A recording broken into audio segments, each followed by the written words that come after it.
all please join me in giving a warm welcome to our afternoon speakers.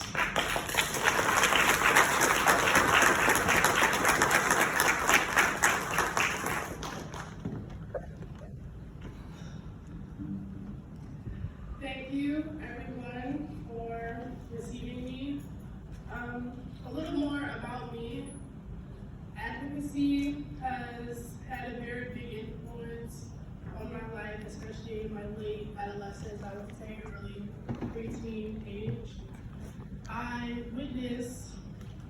got the honor of witnessing my grandmother participate in what I would refer to as educational advocacy. She had a way of restoring her community through urban agriculture and teaching urban agriculture and the destigmatization of urban agriculture in the Black community and its negative connotation with slavery. I did not take my first step into advocacy until my freshman year of high school.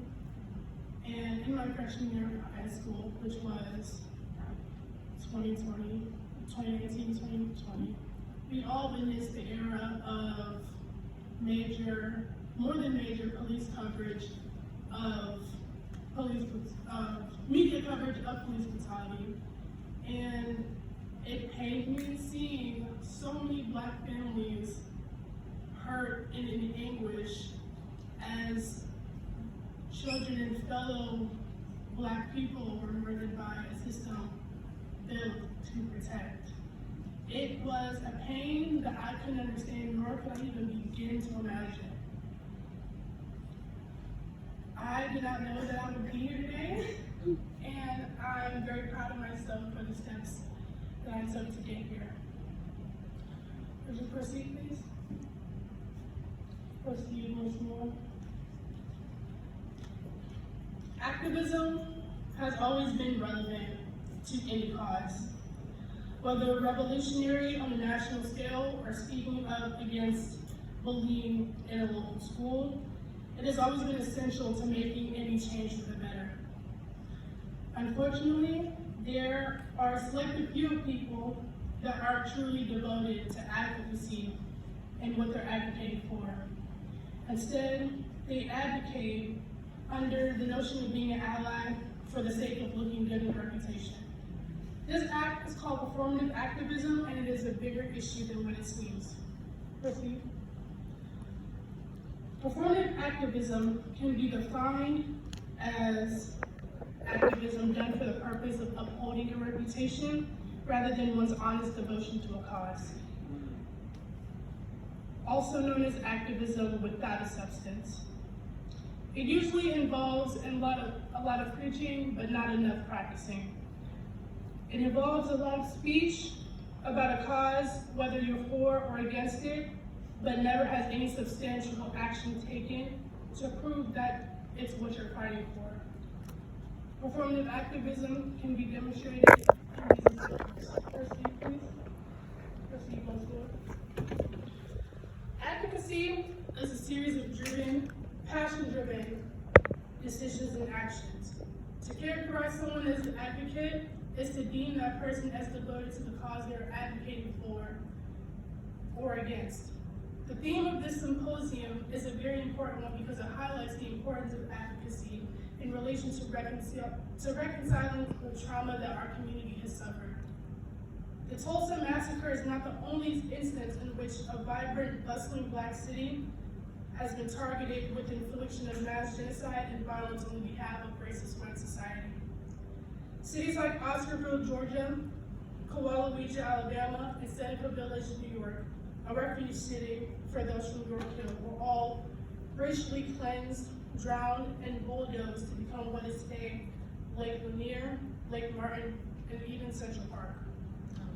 It is important to advocate for our community by bringing these tragedies to light, to highlight the historical adversity that people of color have faced, because educating our community on these tragedies is one step closer to reconciliation and progression. Go back. Thank you. As we know, Pride Month is right around the corner. While the Pride celebration was created in commemoration of the Stonewall riots back in June of 1969, it's become a victim of capitalized greed. In recent years, it has been revealed that how big consumer corporations such as Target, Amazon, Walmart have capitalized on LGBTQ merchandise while donating over $1 million to politicians that voted against the Equality Act. An act aimed to ban discrimination based on arbitrary traits such as gender identity, sexual orientation, and sex. It is quite contradicting when corporations use the profits they make from merchandising their support of a cause, but then donate to those that are against it. Another instance of performative activism is the heartbreaking reality that trends do exist, and not just in social media challenges. Not only has the trend lied in the systemic brutality inflicted on people of color, but also the activism that is supposedly countering the issue. The trending hashtag, back in the time of major media coverage of Black Lives Matter or Blackout, BLM, served plain black pictures of nothing on Instagram feed and Instagram timelines. It was supposed to serve the purpose of not posting or participating in anything social media related for a day. Admittedly, I did participate in this trend and believe that I was helping the cause by participating in it.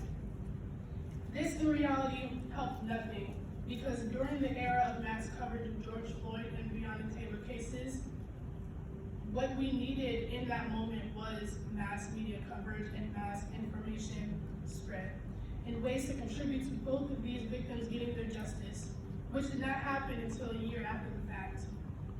This and rainbow capitalism are both real current examples of performative activism known as performative allyship.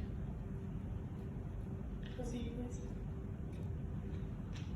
Best stated by Penn State University, performative allyship is based on the idea of self-gratification and does not look at your responsibility within a community. For example, preaching about seeing and hearing our cries for a better system that truly benefits all kinds of backgrounds and all kinds of cultures. It defeats the purpose when there are no genuine actions and responsibilities being taken behind what is said. The apparent sight and hearing is non-existent because there's nothing to show for it in the long run, which is why should we only believe what is spoken when actions speak louder? Continue, please. Proceed. Once more. Once more. Performative activism is extremely detrimental to the journey of reconciliation because it extols mediocre allyship and activism while simultaneously stopping the real progress with false promises and no progressive action. How can we say that we're healing from trauma if no steps have been taken to do so? It hurts to hope, especially in the case of healing from tragedies within our communities, as healing from tragedies such as the Tulsa Massacre. Our performance is only good when it's enjoyable, and it isn't enjoyable to rely on falsely spoken promises that don't follow with the lead to change. So instead of just speaking, people that call themselves activists need to do something. Continue. Authentic activism should involve taking action, whether the bare minimum is what you can afford to contribute or you're up for getting your hands dirty. You must take action, and they involve taking risks. I do not mean doing dangerously risky acts that can put oneself in danger. I mean the risks that dare you to take you out of your comfort zone, the risks that make you uncomfortable, the risks that challenge your thinking, the risks that push you to problem solve because many problems have gone too far without a solution. Standing up against bullies involves risk taking. The civil rights movement involved risk-taking. Stonewall riots of 1969 involved risk-taking. Risk-taking that involved people getting their hands dirty for the sake of change. Risk is subjective, risk is uncomfortable, but risk is required to progress, and risk is what helped them succeed.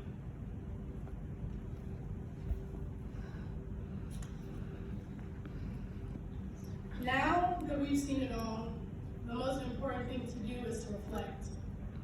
What is your definition of a true activist? What actions can we take to reconcile and move forward? It's important to reflect on what we've learned today because the next and final step is going to occur. I used to be so scared to step out of the box, to step out of my comfort zone. I had no idea that I would be here today taking the steps that I took to get here. I, like everyone else in this room, have my own trauma that I take steps regularly to reconcile and move forward from. You can either run from it or you can learn from it. And we have learned from it, but now we have to overcome and push hard to achieve a society where it does not happen again. Pushing hard to achieve a society that does not bury another Seneca village, that does not bury another coalition, that does not bury another Tulsa. How do we do that? Proceed, please. Once more. If we know and understand anything about our community, it's that the concept of community is a core value to all of us. Community is more important than we think. We take the phrase, "it takes a village," and we run with it.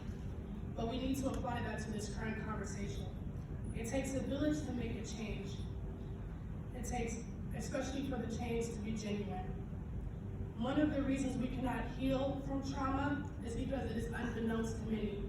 It has to be taught, and then something can be done. We know that one person cannot accomplish anything, and that is okay, and that it is okay to accept help from another. It took a village within Stonewall Inn. It took a massive village within the civil rights movement.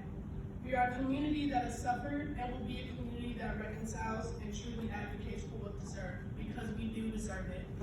Thank you.